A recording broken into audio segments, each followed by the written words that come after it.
Hi everyone, it's Nancy from Crafting Smiles with Nancy, and today I want to share with you a little project. It is from Potion and Spells, and here this is a stamp set, and here is the die set.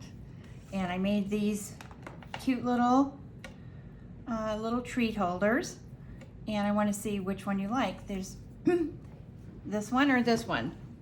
So there's different styles. They hold different amounts, which you can see in this one. I have a smaller box, and this one here has a larger box. You can see. But if it's a treat, depending on what treat, you could make the box. So today I'm going to go over a little bit about how I figured out these sizes, and a little bit about how I made each one of these. So without that, I will keep these right over here. So the first thing that I did was I took this die, cut this out, and I just die cut them. Even though there is a stamp set, I just die cut these.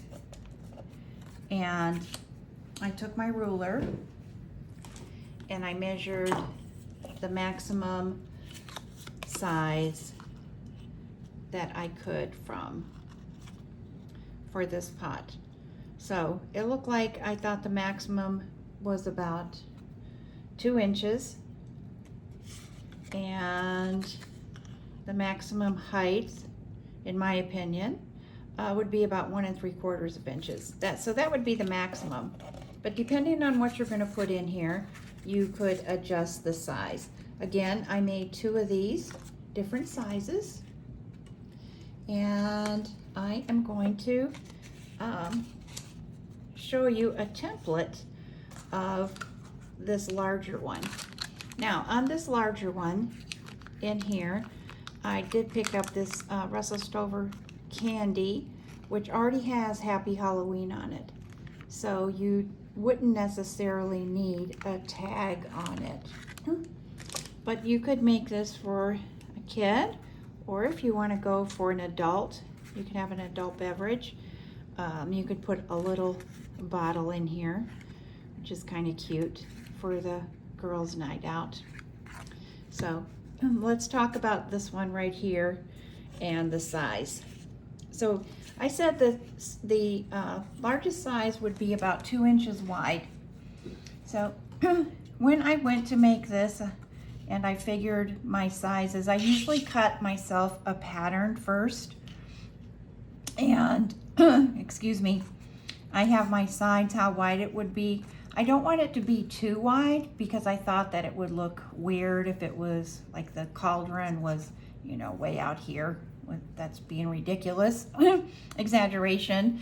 But so I had 2 inches, so that I know that my inside right here is going to be 2 inches. So it's 2 inches, and then I wanted this one to be a little bit larger, so I had 1.5 inches by there. So here's my 1.5, and then this is 2 inches, and this one is 1.5, and then I have 2 inches.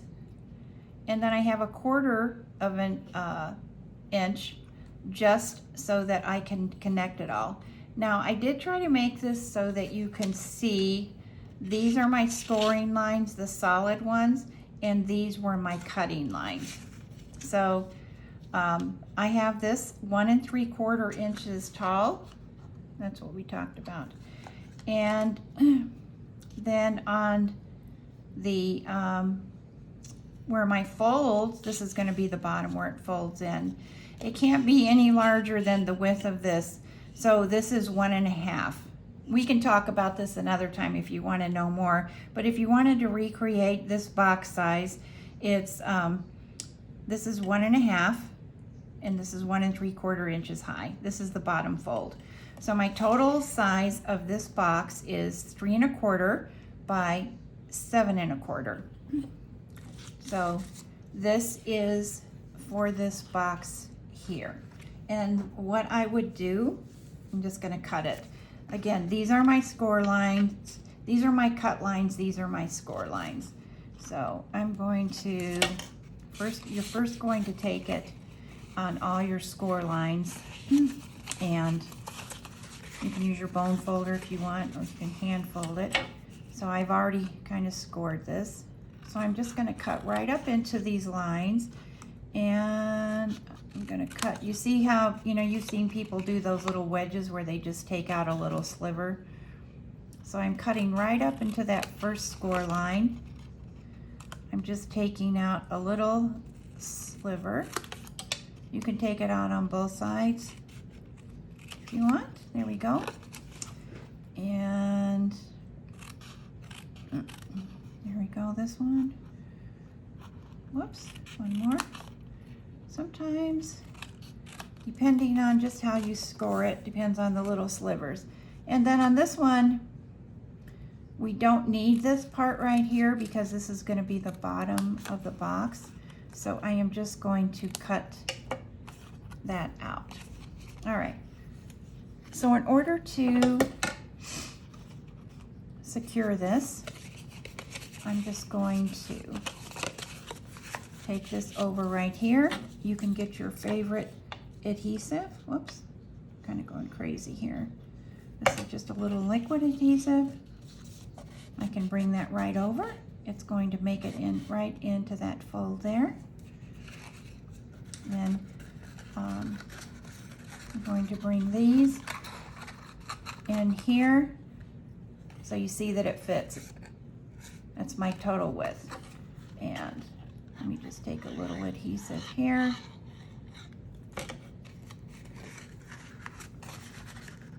Put that down there.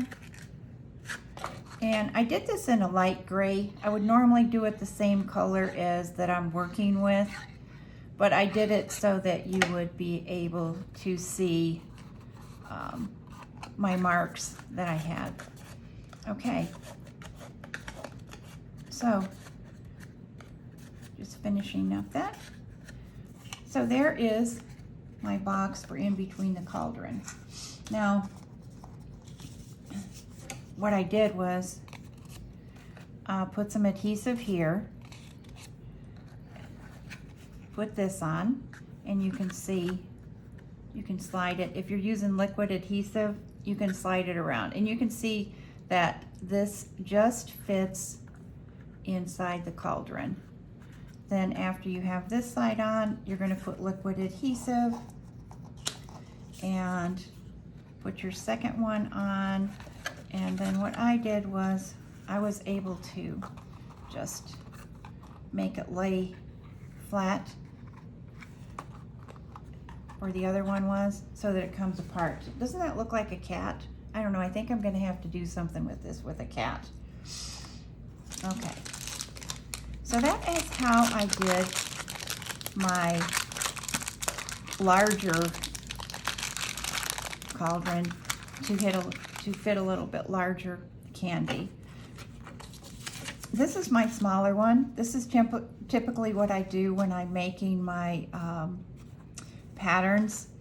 I make myself a little paper pattern and then I try it out, because sometimes, let me get this, my camera's kind of like getting a little wonky here.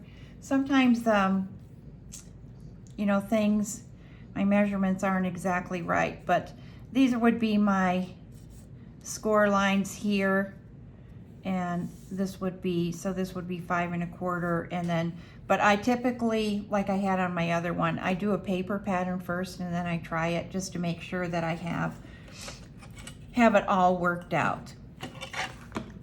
So, all right, so that's basically, if you want these dimensions for these, just send me an email or just make a comment after this video and I will send you the dimensions. You can get in touch with me at stampatmypad@gmail.com. All right, so I'm going to talk a little bit about, I have 2 different ones here, and I'm going to take this candy out here. So I did 2 different methods to put the two different styles to put these together. This one I used a lot. We have a lot of glitter paper, and so I used the glitter paper and these little dies right here. Whoops.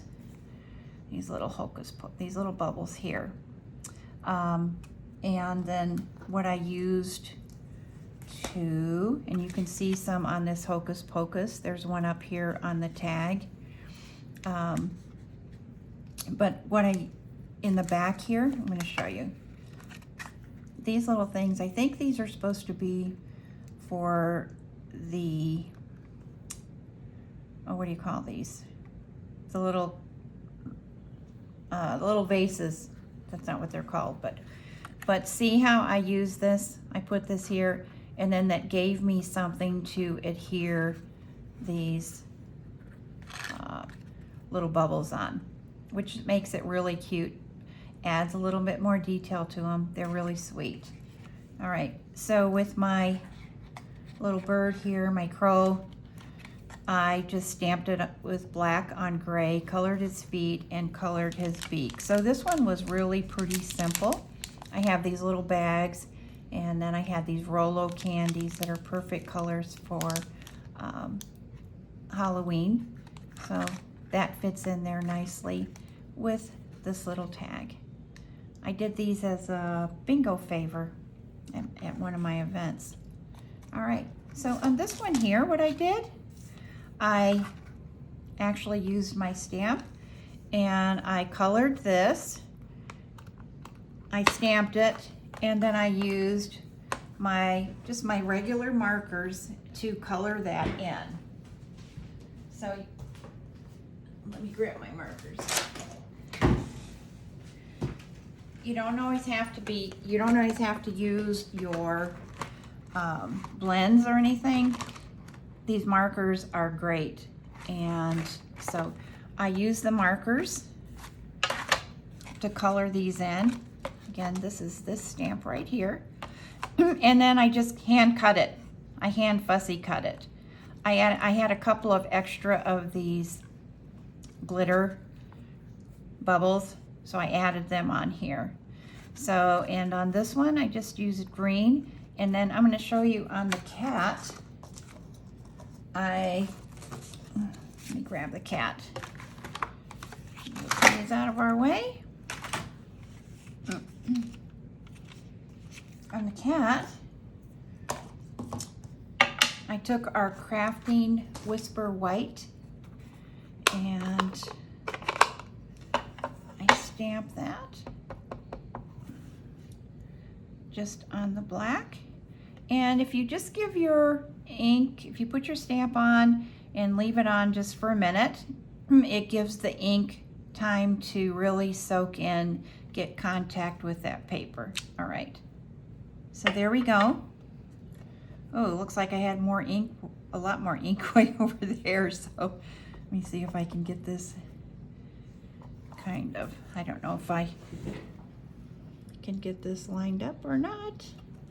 You know what, let's just do this. Let me just turn it over and see if I can't get it won't really matter because nobody's going to be looking at the back, right? Right. Okay, let's see. All right. That's better. So that was my cat on here. Rather than trying to stamp him and then color him in, I just didn't feel like I could get the detail for him. But I'm sure there's all different kind of ways that you can do things. So that's the way that I did with the cat. And then I just die cut him.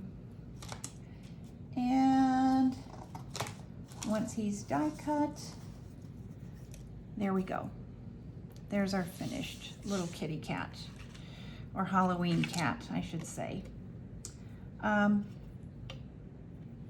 Now with the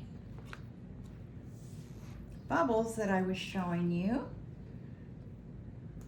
course I'm not going to have any light here. I just took those and sorry. Grab my piece of white.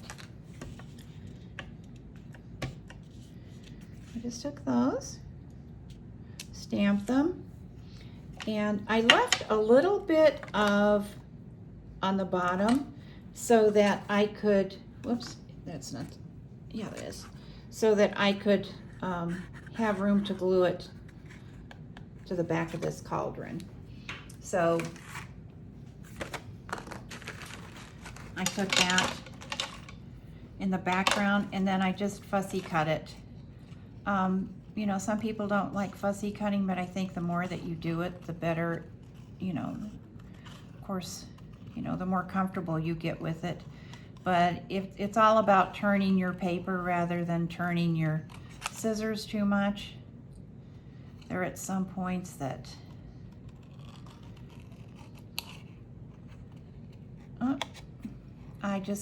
I cut some little points off. So I'm just gonna kind of do a real quick job here to show you. All right, there we go. So what I did on the background here, let me put this here, is I used my blue. This has got 2 tips to it. These markers are really nice. These are the new style markers. They're really nice. I really am enjoying using them. And you can get 1 full pack. I believe it's like $35. So they're a great value for you. So just quickly, what I did was I colored the background, and then I took and colored my, whoops, let's see, let's go right there. And then I colored my bubbles. So you can see here, I colored my background, then my little bubbles, so you can't really tell. So that worked out really nice. I wish I could think about what these are. Oh, they're like chemistry bottles. All right, let's see. Okay, so that's how I did the background. That's how I did my little cat. And then, let's see, what else do we have here? I didn't use these, but it's got these really cute little brooms. If I did another one, I think if I do, you probably might have seen some cards that a couple of the demonstrators have been doing. They're really adorable. But with the brooms, the broomstick is very, very thin. So I would take, like, I would cut 2 of them and layer them on top of each other, just so they're really delicate. Whoops, let me get that on there. Sometimes my fingers don't want to work. Okay, it just makes it a little bit more stable. It gives it a little bit more depth.